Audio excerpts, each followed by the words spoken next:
Anytime I see an animal on the cover of a cozy mystery, or anytime there's an animal involved, or the MC has an animal, which is quite often in cozy mysteries, I hope that said animal actually takes an active role in the investigation, but they do not do that here.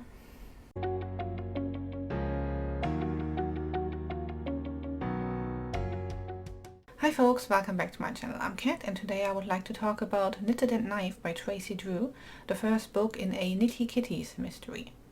After the death of Tessa's grandma and her longtime boyfriend cheating on her, Tessa moves back into her hometown and in with her granddad to help him run her grandma's yarn shop. She hasn't been back in town for all that long when a shop owner on her street gets murdered and her little brother is the main suspect. So then she sets out to use her experience as a high school counselor to wheedle information out of suspects, witnesses, and just random inhabitants of the town to help her brother out. Like I said in the intro, while the cats are helpful in the investigation, mostly by leading her places or finding small items or simply being present, they don't take an active role in the investigation, and I'm kind of sad about that, but any scenes that feature those two cats are highlights in the book. My two main issues with this book were, one, Tessa is clumsy with a capital C.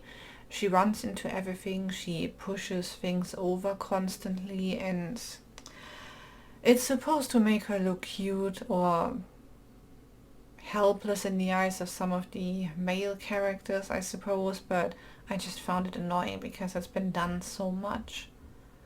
And nobody is that clumsy. I am uncoordinated as well. I bump into things all the time, and I've never managed to land on my ass like she does. Second, and the worst part of it, at least for me personally, because I hate this trope, there's a love triangle on the horizon. There are two guys that she's hot for, which is the other thing I don't understand. She just got out of a very long relationship that ended in disaster, but she's so horny for every attractive guy she sees. It's okay. But yeah, there's a love triangle on the horizon, and I can only hope that it won't show up or take up that much space on the page, because I really don't care.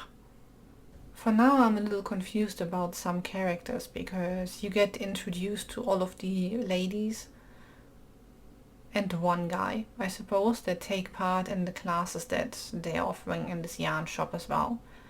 And it's just a lot of names with little to the characters so far. I suppose they will all be regulars and you will get to know them in, say, book 2 and 3, and it will all make a lot more sense. But for now it's just like a lump of characters over there that likes knitting and crocheting and is somehow helpful from time to time, but for now there's not enough to these characters to make them really distinctive. On the positive side, the mystery was fun to follow, and the main character actually has a background that helps with investigation or interrogating suspects. While she's not a detective or she has never done any police work, she certainly has experience in talking about sensitive subjects and talking to people who don't necessarily want to talk to her. I quite like the family relations you see between Tessa and her grandpa, her cats, and, well, her brother. Well, her dad too. Her mom not so much, and we don't get to meet her sisters yet, but it promises to be quite a dynamic family relation. I don't think I gave anything major away, or even minor, for a change. Well, had to happen sometime. And as ever, because I like this book, I will keep this short and hope that you will pick it up yourself. Because overall, I think it deserves this cat. Tessa is an interesting and intelligent enough character to follow, now despite the horniness. The relationships you see with other characters are fun as well, and I like seeing the cats involved, which is not all that much, but yeah, they will be around. Plus the covers are really, really cute. Now if only it weren't for the love triangle.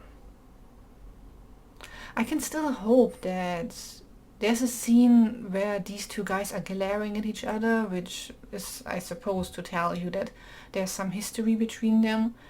And I'm hoping against hope that said history is that they used to date and that they might get back together and Tessa will just be left out, because I think that would be amazing. It's not what's going to happen, but let me hope. So if you're a fan of cozy mysteries and cats, then this is definitely for you, and I'd say pick it up and come back here and tell me what you made of it.